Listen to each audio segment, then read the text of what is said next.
we have ancient and medieval Indian political thought. In this block, we have three chapters. One is about features and sources of Indian political thought, and the second one is Manu and his political ideas, which means his concepts of political ideas. Unit 3 is about Kautilya's ideas, which is includes Saptanga theory and Mandala theory and other ideas of him. In second block, we have ancient and medieval Indian political thought. In this block, we have two chapters. One is about Buddha, Gautama Buddha, his ideas, and another one is Basava, his political ideas and his ideas of critique on caste and equality. In third block, we have social reformist political thought. In this block, we have three chapters, uh, including one is Raja Ram Mohan Rai and his political thoughts, and seventh one is Jyotirao Phule, his political ideas about critique of Brahmanism, ideas, and social reconstruction. And eighth chapter is about Swami Dayananda Saraswati, his political concepts and ideas, including revival of Vedas, concept of Aryan society. And the fourth block is about modern Indian political thought. In this block, we have three chapters. One is about Mahatma Gandhi and his ideas, majorly Ahimsa and Satyagraha. And 10th chapter is about Bhagat Singh and his ideas on atheism and untouchability. And 11th chapter is about Jawaharlal Nehru and his political ideas, including secularism, democratic socialism. And in last block, we have two chapters about modern Indian political thought. One is about Ambedkar and his political ideas, including annihilation of caste and new social order. And unit 13 is about Ram Manohar Lohia and his ideas on caste and class. This is entire our political thought syllabus for fifth semester. So, we have first chapter is about sources of Indian political thought, majorly features and sources of political thought. If you see, uh, majorly political thought, it is in fact very difficult to uh, explain about what are the main sources or important sources of political thought. But our experts, our political thinkers, found that there are several features and important sources of political thought are there. Here we have mentioned in our chapter there are almost uh, 10 sources are there. So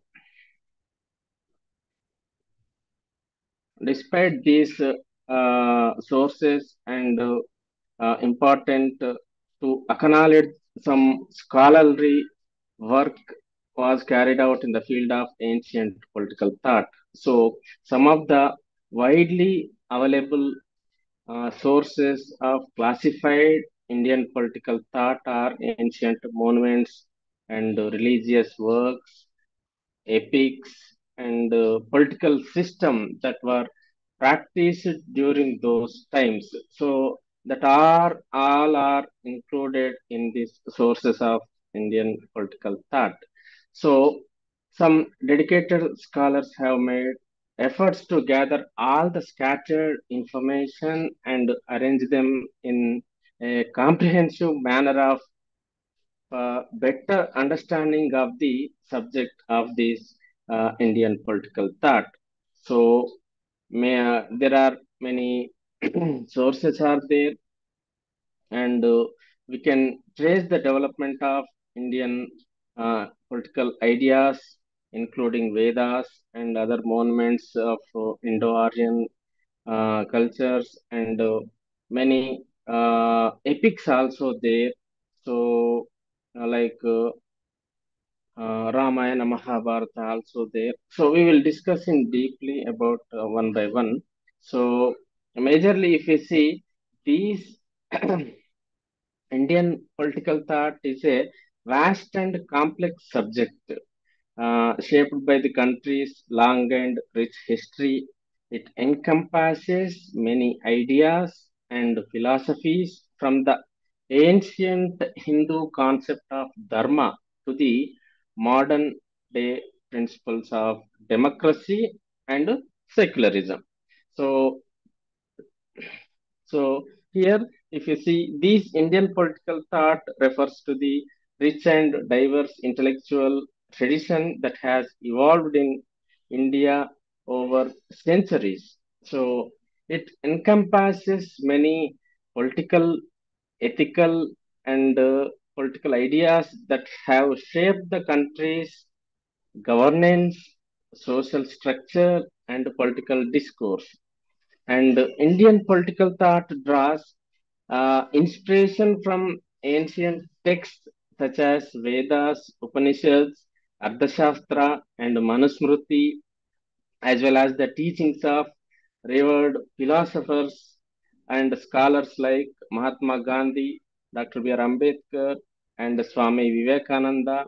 And it reflects the pluralistic nature of Indian society, incorporating elements of democracy, socialism, secularism, and cultural nationalism. Indian political thought also addresses critical issues such as social justice, equality, human rights, and the state's role in promoting welfare and development.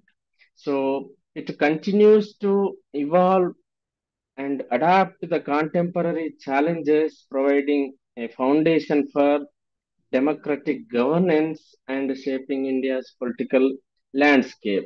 So, if you see ancient Indian political thought, the early Indian civilization reflected political ideas found in Rig Veda, emphasizing the concepts of dharma, kingship, and the role of society.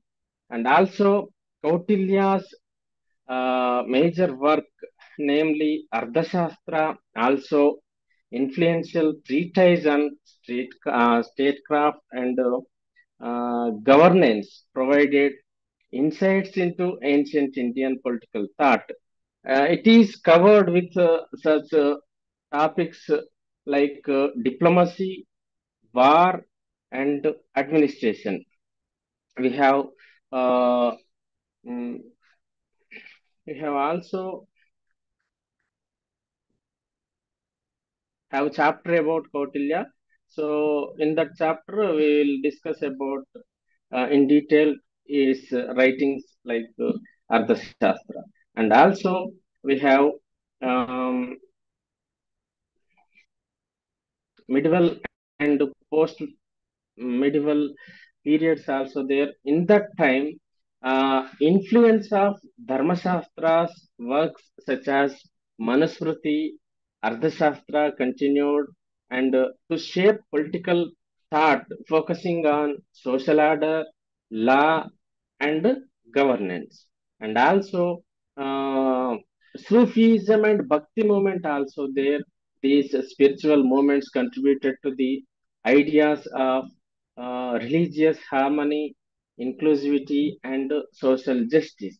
So, some key philosophical principles also there, like karma and dharma. Karma emphasizes personal responsibility and the moral consequences of one's actions. And dharma embodies the ethical and moral duties that individuals and rulers must uphold. And also, ahimsa and non-violence.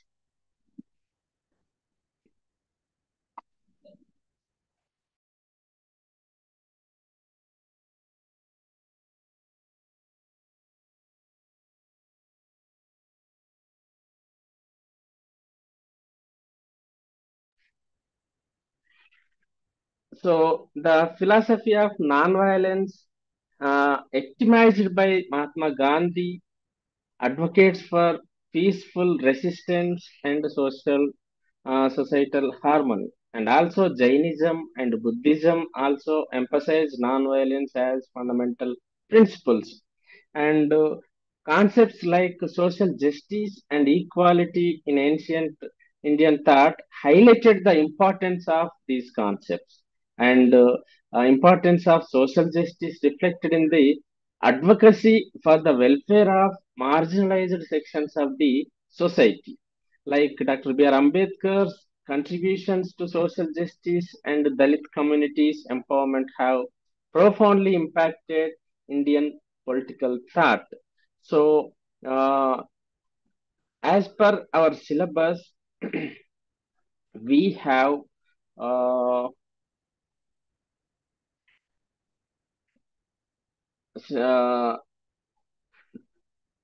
10 sources and features are there. One is about Vedas.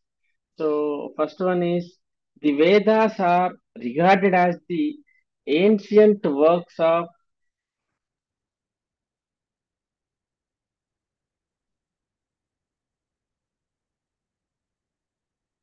ancient works of gods at the time of the creation of the world, and so are considered the original source of information, though Vedas do not describe the political system that existed. And information can be drawn from the concepts like king, kinship, saints, or rishis, etc., and their duties towards the subjects. It is interesting to note that institutions like Sabha and Samiti that are prevalent even in the modern days have their roots in the Vedic period. This is about uh, the concept of Vedas. So,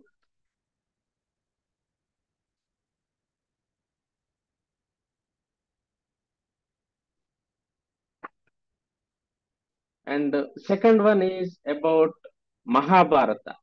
So, this Indian epic is considered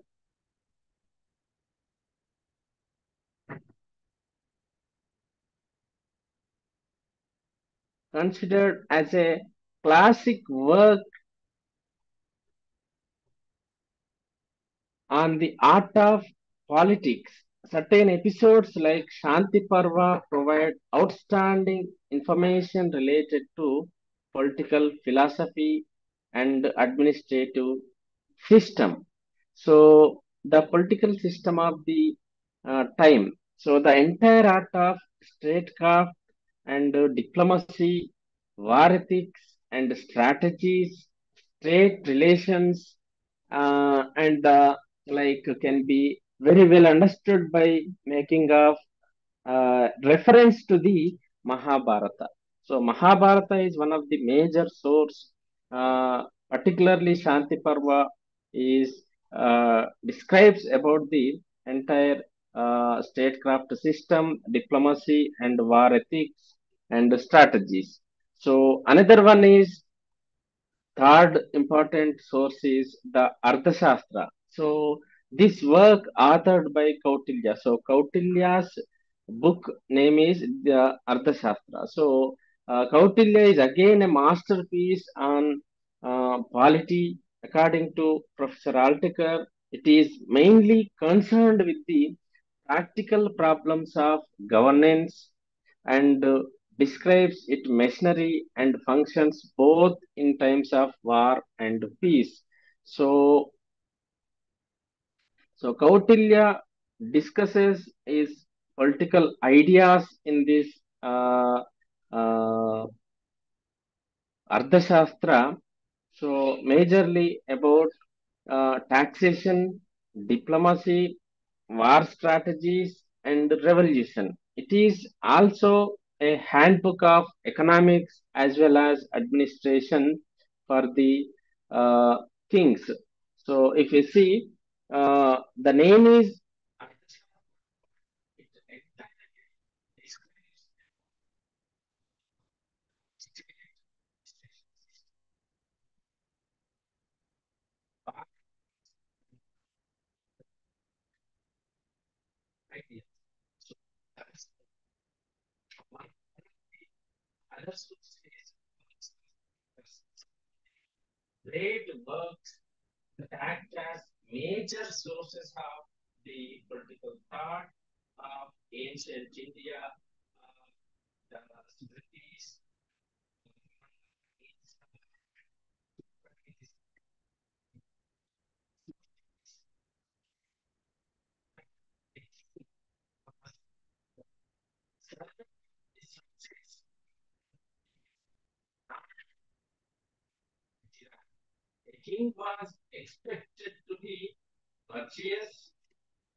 Sorry, your voice is not clear, sir.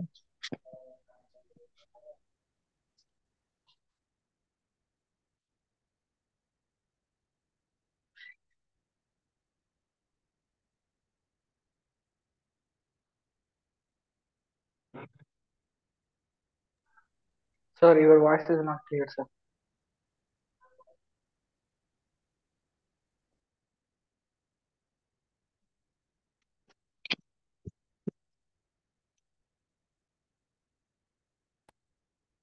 Am I audible now? Yes, sir. Now it's clear. Is it clear? Yes, sir. Okay, fine.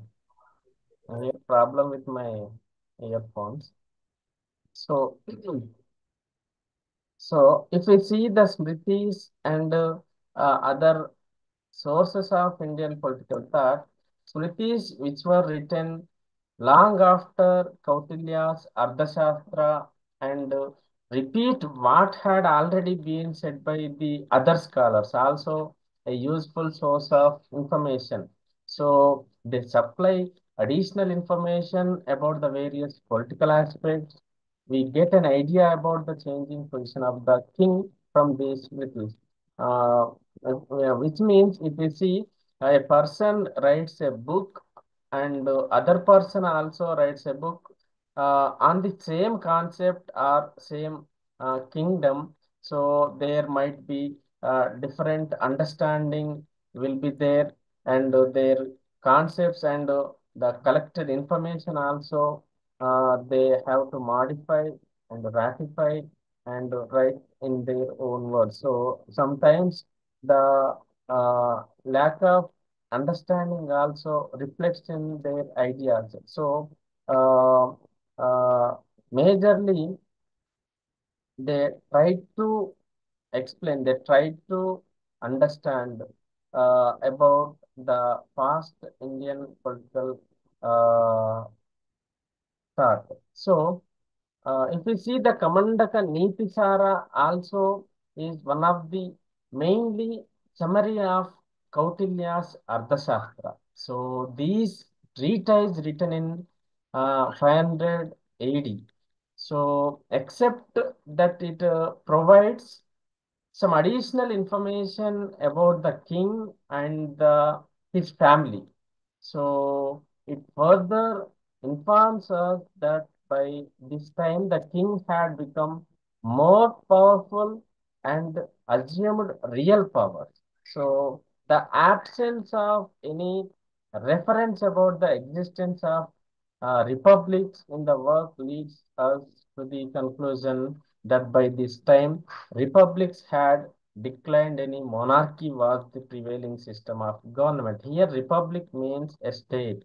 So, we are also republic. So, India uh, became republic on 1950, January 26. So, that's what we are celebrating Republic Day on 26th Jan.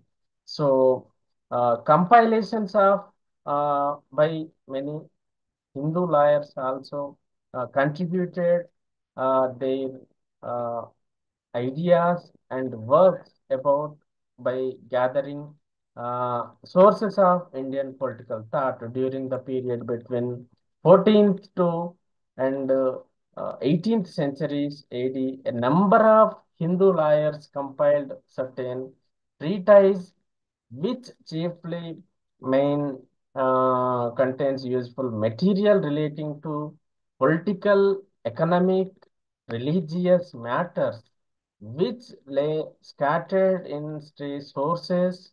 Some of the important writers who produced such works include Nibandaka Chanduswara, uh, Mitra Misra, and Neelakanta.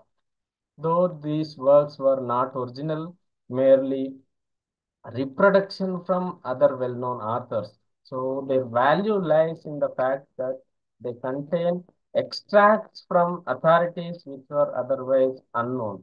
So other sources also there for ancient Indian political thought, apart from the above mentioned discussed these ancient Indian political thought sources, many books also there uh, to understand the Indian political thought, like Brihaspati Sutra, Nitivakya, Nirita of Somadeva, and Rajaniti Ratnakara, Rajaniti Mayuka, Veeramrutodaya, and Puranas, coins and seals found in the excavations, the Jain and Buddhist literature also uh, explains about the history of Indian political thought. So, uh, and in modern political thought also includes Mahatma Gandhi, B.R. Ambedkar, Jawaharlal Nehru's ideas also reflects in our political thought history. So, Indian political thought encompasses a rich tapestry of ideas, values, and philosophies that have shaped the trajectory of Indian governance, social structures, and political consciousness. So, from ancient scriptures to modern thinkers, this intellectual heritage embodies dharma, nonviolence, social justice, and democracy. Indian political thought also continues to inspire and influence the modern Indian political thought. So, if we see in contemporary period, uh, the discourse on governance, social welfare, and global harmony, contributing the evolution of a just and inclusive society. So, understanding and appreciating this heritage is essential for grasping the essence of India's landscape and India's landscape and its aspirations for the future. So, so this is about sources of Indian uh, political thought. So, however, some dedicated scholars also made efforts to gather all these sources and placed in the history. So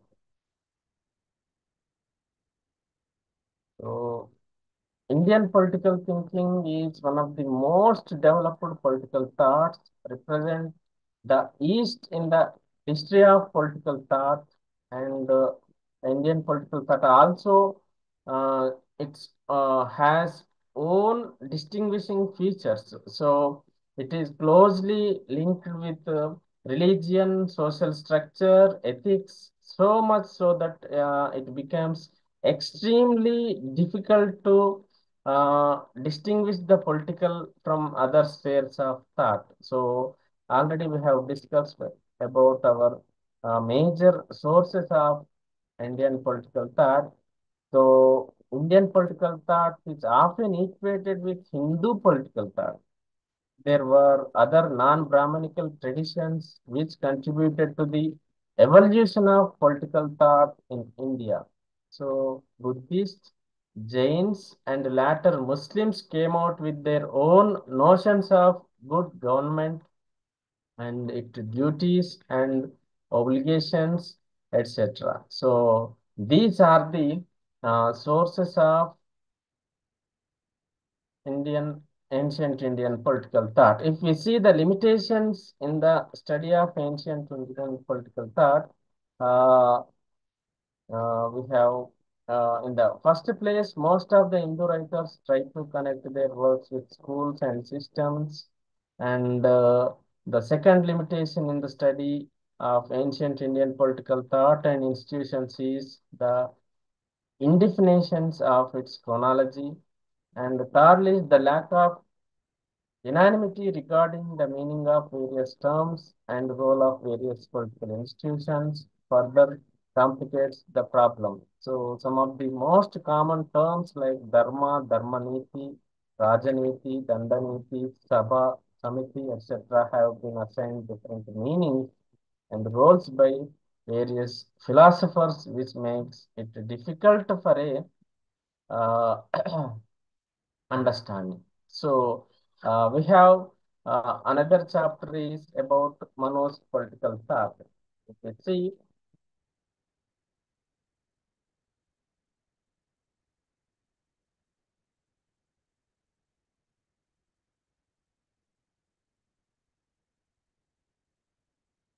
Manu political thought,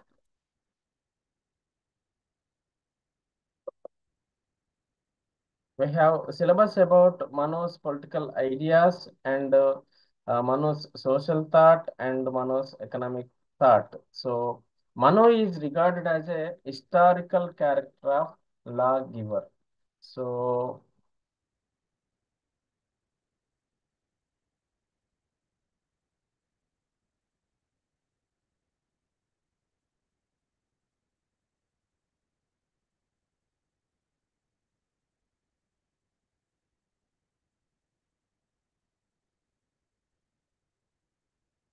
so uh, here we are going to discuss about Manu's administration and Manu's ideas on administration, and also in the contributions of Manu towards Indian political thought. So according to mythology, Manu was the first person on the earth. He is also known as first lawgiver of India who codified the law. So he wrote Manava Dharma Shastra or Manusmriti. So we simply say Manusmriti is one of the major work by Manu. So it consists of 2685 verses they cover the discussion on social obligation, duties of various varnas and individuals at different stages of life. So if we see the Chaturvarna system is created by this Manu only. So according to Manusmriti only, just a second.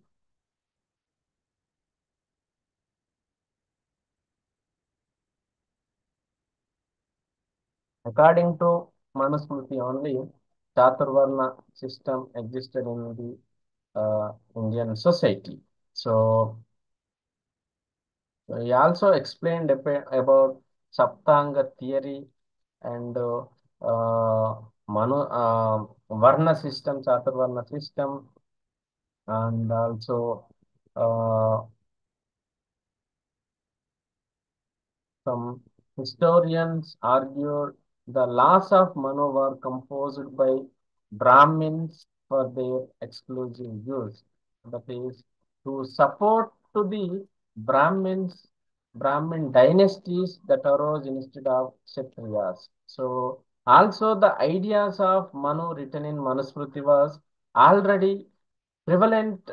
He codified those ideas and codified them. Major works is one is Saptanga theory of Manu, means seven limbs of state. In Manusmriti, Manu deals with the seven practices of state. If we see, one is king, second one is the ministers, third is the capital, and fourth is the realm, and fifth is the treasures, and sixth is the army, and seventh and last one is Ali. So, first one is Swami. Swami means here king or ruler. So, most important limb of the state is king. So, king is the sovereign ruler of the kingdom. He is created by the blessing of gods like the king had to divine right to rule. Thus, Manu is evoking divine right theory. So, according to Manu, the uh, king is created by the god. So, already you have studied in the first year divine origin theory. So, according to that, the king has been created or sent by the god to rule the people in the earth. So he is the person responsible to protect the social order. So he is also a symbol of justice. And second one is ministers. Ministers means in his words amatya. So Manu advises. Please ignore background sounds if any found. So, Amatya means minister. So, Manu advises his king to be careful on the formation of council of ministers because such ministers constitute the government. The king should appoint six or seven carefully examined ministers. He should choose ministers who are learned, brave, and skilled in the use of weapon. He should discuss with them the matters of peace and war, conditions of the kingdom, wealth, protection of the territory, etc. And another one is Janapada. Janapada means the king should have permanent territory. So the territory must have predominance of Brahmins. It is dominated by the Shudras, then the territory would suffer the face, famines, and diseases. So we will discuss in Chaturvarna system about Shudras and other Varnas. So another one is Pura. Manu suggested for a town fortified by desert or water or even trees or by armed men or by another one is Kosha, the treasury of the kingdom. So the king should appoint pure men to take charge of Kosha, which involves both the income and expenditure of the kingdom. So collection of revenue, mines, especially gold mines, etc. Uh, in present times, we have finance ministry, RBI, like so. At that time, the king have kosha. So another one is army. So there should be a strong army to protect his kingdom when in attack. If you see, in nowadays we have uh, army to protect our nation. So not only army, air force, and navy also there. So uh, Mitra is one of the another thing in this Saptanga theory. So Mitra means friends. So every king has friends, majorly neighboring states. So should have friendly allies.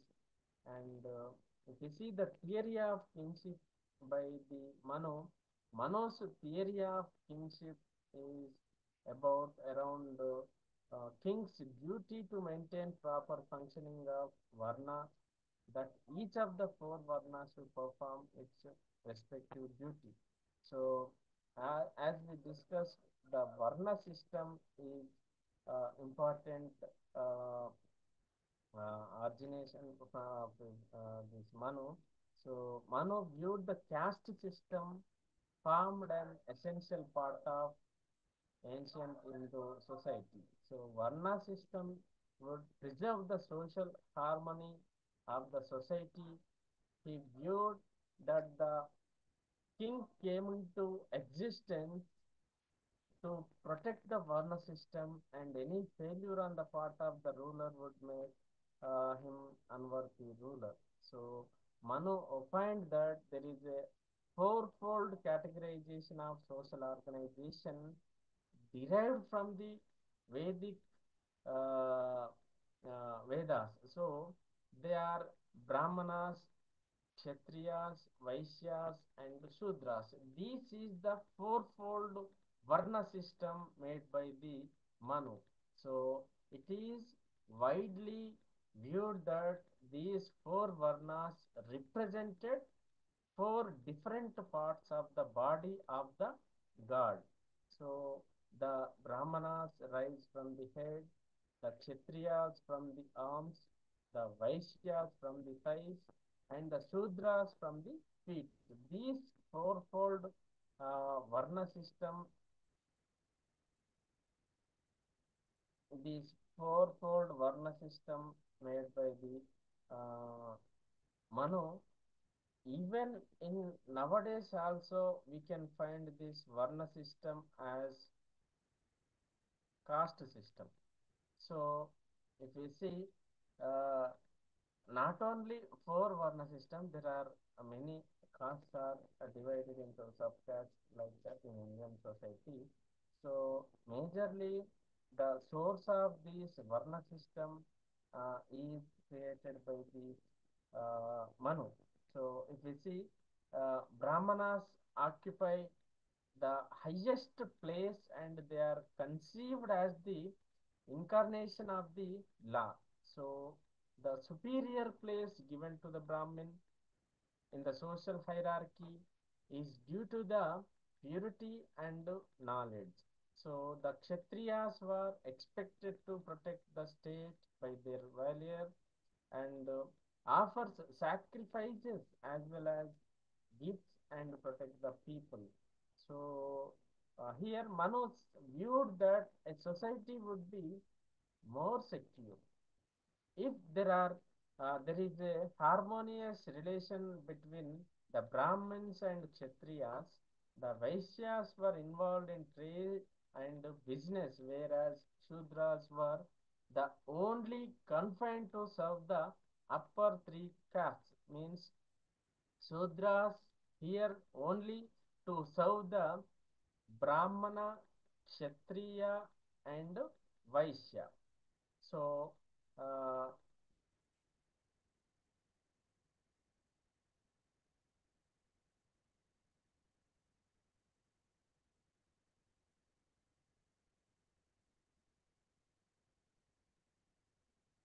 according to Manu.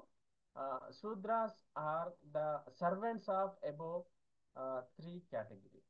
So the fourfold classification was called as Chaturvarna system.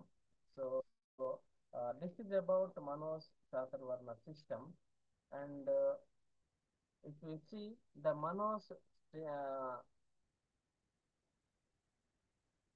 political thought or statecraft. So he supported, as we said, he supported the divine right theory of origin of the state. So which considered state to be creation of the God. So as you already studied in the first year about divine origin theory, so in that concept, state is created by the god and the king is sent by the god. So he is the representative of the god to rule the people.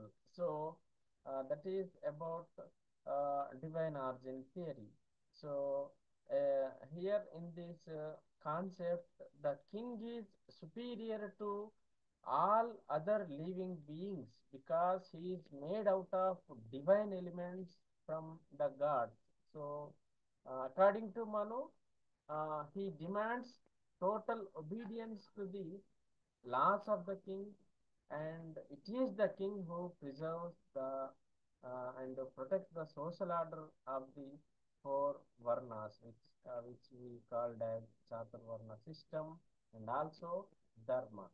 So, uh, according to Manusmriti, Manu written this Manusmriti. According to Manusmriti, prescribes to Hindus their dharma, that is about a set of obligations incumbent on each as a member of one of the four social classes, four varnas, and engaged in one of the four stages of life. So, this is the Manosu Rajadharma system. So, Rajadharma referred to the obligations of a king towards his subjects. So, to ensure their prosperity and peace during his reign. So, uh, like other epics like Ardhashastra and Shanti Parva of Mahabharata also regarded to be prominent sources of literature regarding this concept of Rajadharma in Indian political thought. So, uh, here according to Manu, the king is the next best to God and he must have complete control over himself and his senses. So he is a divine creation and his purpose is to promote social harmony, peace, and welfare. So, according to our thinkers, Manu was the one of the most original thinkers of Indian political thought. So most of the commentators on ancient Indian political thought are of the view that Manu belongs to 4th century and Manusmriti is a storehouse of information on the social and political and judicial life of that period. So, uh, Manusmriti is the oldest and well-known Smriti. The Manusmriti is the most authoritative work on Hindu law and represents the normal form uh, of Hindu society and civilization. So, uh, if you see Manu on kingship, Manu believed divine origin theory. So Manu believed that God created the king to save the people of the region. And if you see uh, some critics also there on Manu's views. So because of this oldest Chaturvarna system is not compatible to the modern uh, state system. So Manusmriti deals with the practically all aspects life, political, economic, social, legal, but according to modern system, modern state system, it is not possible to implement this Chaturvarna system in nowadays. So Manu did not attempt to view political phenomenon and that's what Dr. B.R. Ambedkar uh, completely uh, opposed this Manusmriti. So, because this is the oldest state system and Varna system, it is not suitable for the present state system. So, that's what Ambedkar uh, critique on this Manusmriti and Manos ideas. So, uh, this is about Mano's political and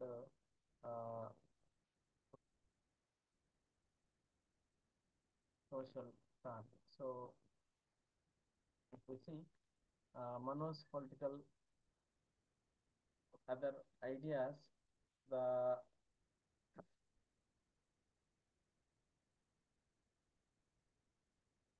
if you see the critique of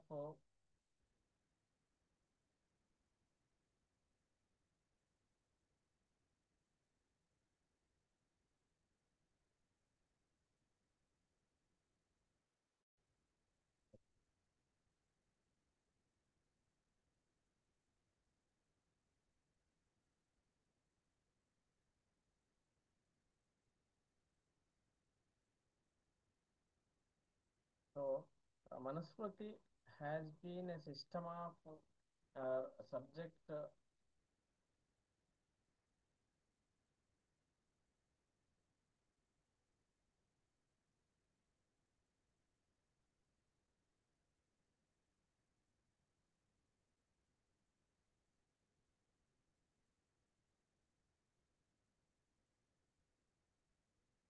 if you see, the Manusmriti has been a subject to appraisal and criticism among the notable Indian critics of the text in the early 20th century was Dr. B.R. Ambedkar, who held Manusmriti as responsible for caste system in India. So, so in protest, Ambedkar burnt Manusmriti in a bona fide on 25th December of 1927. So,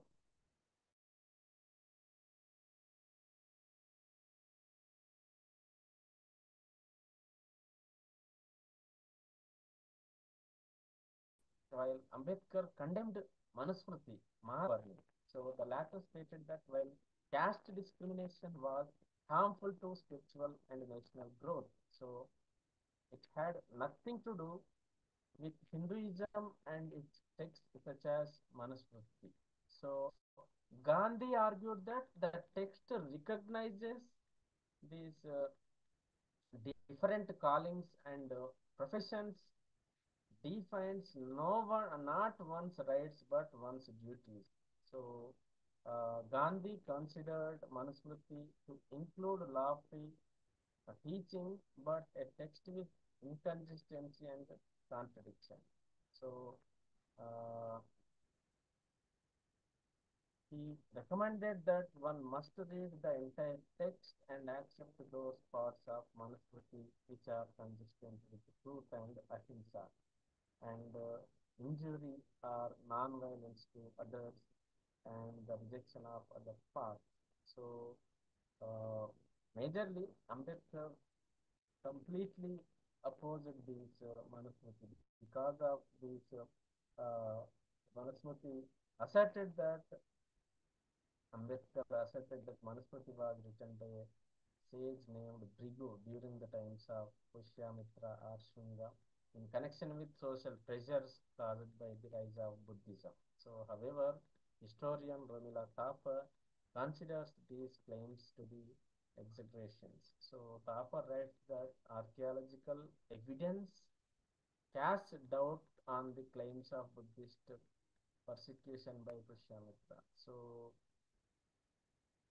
uh, this is about all about uh, critic on Manusmriti. So, so Manusmriti is a ancient and oldest thing. So in nowadays it is not possible. So we are not only in India, in every nation, every country we have constitutions. The state is providing equal opportunities to the all the communities entire belongs to the state. So that's what we have implementing equal rights and duties to the people who are living in the country. So that's what Ambedkar bound Manusmriti. So if the caste system is there, there is no development, there is no human ethics and equal opportunities to be all. So Shudras always be Shudras. So that's what he tried to encourage. Shudras means all the working class here. So all the religious, all the categories of backward classes, scheduled caste, scheduled tribes, all belongs to the Shudras only, according to Manusmriti. So that's what Dr. B. R. Ambedkar bound the Manusmriti on December 25th of 1927 during the famous Mahad Satyagraha called Manusmriti Divas. This was done to protest against the religious ideals that advocate untouchability against the lower classes. So, if Chaturvarna system still existing in our society, the untouchability will be long lasting. So, that's what he tried to annihilation of caste and untouchability. So, that's what he mentioned many opportunities to the Shudras uh, by the provides uh, things to the lower classes. So, so later many amendments also made to our constitution to provide equal opportunities, reservations to the uh, uh, people who belongs to the Shudras. So not mentioned as Shudras, but backward classes, scheduled tribes, and even women also getting reservations. So if we implement these Chaturvarna system, these reservations are any modern ideas will not be implemented by the state. So that's what our constitution provides equal opportunities to the all. So right to equality is there in Article 14. All are equal before law. So there is no uh, superiority or there is no special provisions for any person including President of India. So everyone is equal according to the constitution. So this is the Manusmriti, Manus political thought, and today we have discussed Manus political thought and sources of Indian political thought. So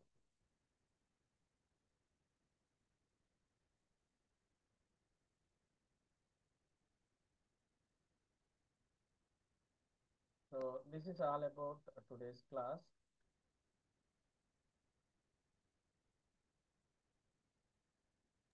Sir, what about Kautilya, Basapuram? What happened? What about the other chapters, sir? We will meet again on next class, next Saturday. Next Saturday. You will notified by the your study center or you will get a text message from the university when is our next class. Majorly Saturdays, Sundays, online classes. So yesterday I was absent due to purpose. So if you have anything, you can ask me. Any doubts or well, not against this knowledge. Can you give any important questions from this chapter, sir? I will give an last class, so you must attend all the classes firstly, and then we will provide. Voice వినిపిస్తుందా సార్ది నీకు? So slight ఉంది sir. చెప్పండి, వినిపిస్తుంది. Sir కొద్దిగా మీ voice కొద్దిగా లౌడ్గా మాట్లాడండి. వినిపిస్తలేదా? అంటే ఇప్పటిదాకా కొద్దిగా చిన్నగా వస్తుంది. ఓకే, అది మైక్ ఇష్యూ ఉంది. వాయిస్ వినిపిస్తలేదు. మైక్ ఇష్యూ ఉందమ్మా. నెక్స్ట్ క్లాస్ సెట్ చేసుకుంటాం టెక్నికల్ ఇష్యూస్ ఏమన్నా. Okay sir. Thank you for the participation. Thank you for all for participating in class. Thank you, sir. Thank you all. I am concluding the session.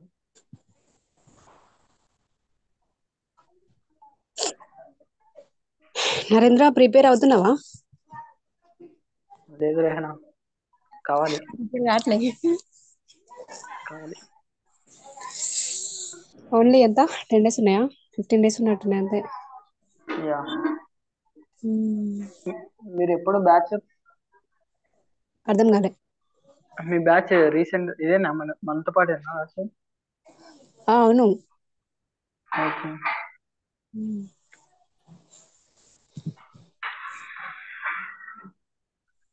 Direct మీరు degree direct తీసుకున్నారా లేకుంటే supply లాగా తీసుకున్నా? ఇది supply అంటే ఏం లేదు, కాకుంటే నేను ఏంటంటే ఎగ్జామ్స్ అన్ని ఒకటేసారి రాస్తున్నా. ఓకే, అన్ని ఒకేసారి రాస్తున్నా. రాయలేదు, ఫస్ట్ సెకండ్ రాయలేదు. ఓకే, ఇప్పుడు రాస్తున్నా. ఇక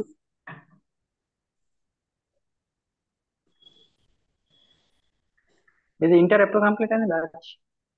ఇంటరా 2020 అనుకుంటా. ఓకే. 20. నాది 21. 2021 లో మీది ఎక్స్ట్రా ఇయర్ ఏమో. 3 years అయిపోయింది, మళ్ళీ ఇంకా 3 years వరకు ఉంటుంది రాసుకోవడానికి. ఇయర్ అయిపోతుంది కదా మీది? ఇయర్ అయిపోద్ది అంటే రాస్తే అయిపోద్ది, లేకుంటే అయిపోద్ది. సప్లీ ఉన్నాయా ఏమన్నా? సప్లీ ఏం లేవు. ఏం లేవు, క్లియరా?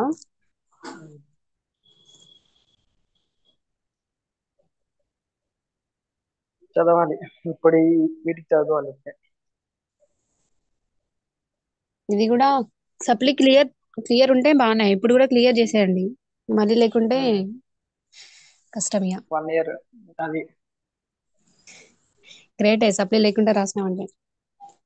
సప్లీ అంటే సప్లీలు ఏం లేవు కానీ ఒకటి సెమ్ రాయాలి. ఓకే. థర్డ్ సెమ్ కూడా ఉంది, రాయాలి. థర్డ్ సెమ్ ఇప్పుడు అప్లై చేసానావా దీనికి? థర్డ్ సెమ్ కి అప్లై చేసా. Okay okay.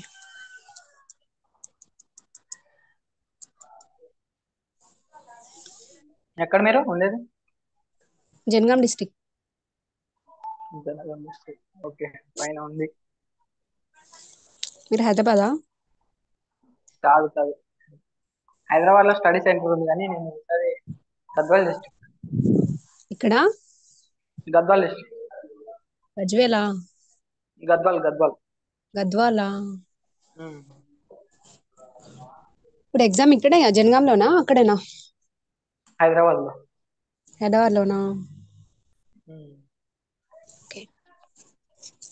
మీరు అదర్ దాన్ ఏమైనా చేస్తున్నారా డిగ్రీ కాకుండా? ఏం లేదు ప్రెసెంట్ అయితే. ఓకే. చేయాలి, కంప్యూటర్ నేర్చుకోవాలని ఉంది, చూడాలి. బిఏ తీసుకుని అట్లా ఆపర్చునిటీస్ ఉండవు కదా అని. అర్థం కాలే. అంటే కంప్యూటర్స్ లో జాబ్ ఉండాలి కదా. మనకు బిఏ తీసుకున్నాం కదా, కోర్ సబ్జెక్ట్ తీసుకోవాలి కంప్యూటర్ స్కిల్. ఏం తీసుకోవాలి? మీరు ఏది తీసుకునింది? బిఏ కదా, మీరు సైన్స్ గ్రూప్ తీసుకోలేదు. బిఏ. సో మనకి జాబ్ ఆపర్చునిటీ తక్కువ ఉంటాయి సాఫ్ట్వేర్ లో. ఓహో అట్లా. Okay okay. అది.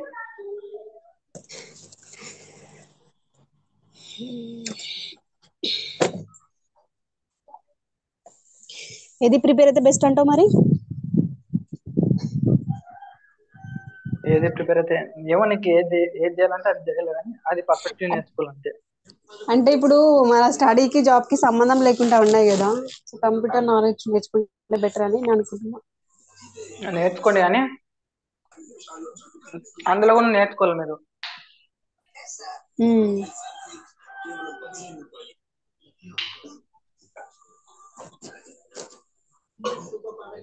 ఓకే, మాది కూడా అదే ఉంది. ఉమ్. నేను కూడా డిగ్రీతో పాటు బీటెక్ చేస్తున్నా.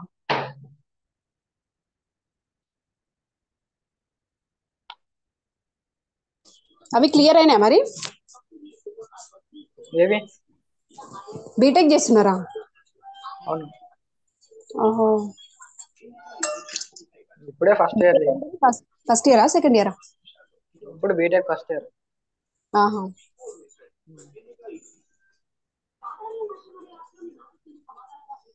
చదవాలి.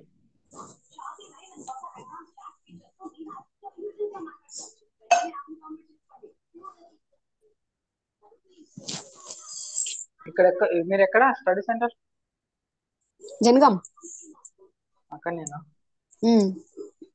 ఓకే. అంటే జనగాం డిస్టిక్, మాది వచ్చేసి కడవెండి విలేజ్ అని, దేవరప్ల మండల్. ఐడియా ఉందా? తెలియదు కావచ్చు, గద్వేల్ అంటే ఎక్కడో లాంగ్. మాది ఆంధ్ర కర్ణాటక ఉంటుంది, లాస్ట్ డిస్టిక్. ఆహా.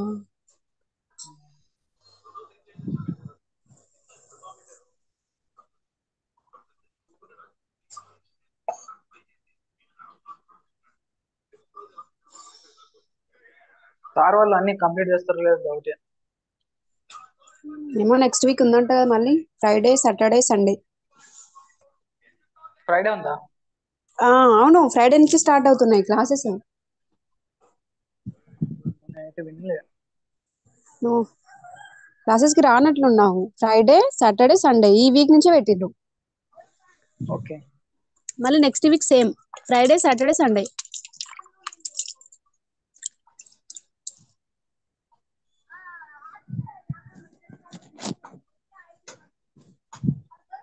ఓకే, యూతల్నే ఉంది కదా, వరంగల్ దగ్గర కదా మీకు? అవును, వరంగల్.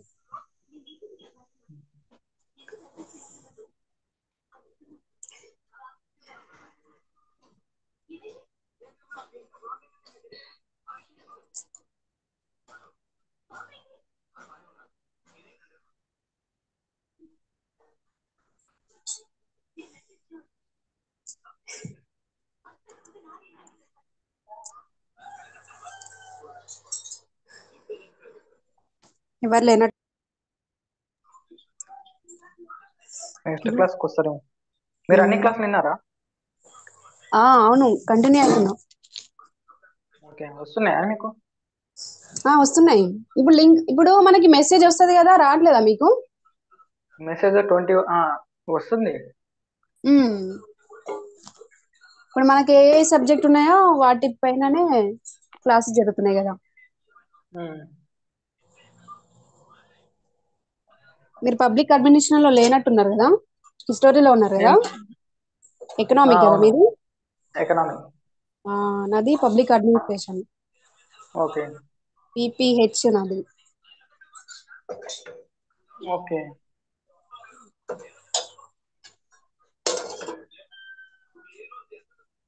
పీపీహెచ్ ఎకనామిక్స్ ఉందా మీకు? నాకు ఎకనామిక్స్ లేదు, పబ్లిక్ అడ్మినిస్ట్రేషన్. ఓకే.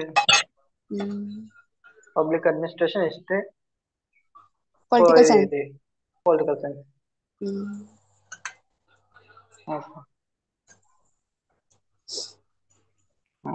ఈసారి ఎట్లా ఒకలాగా గట్టెక్కాలి.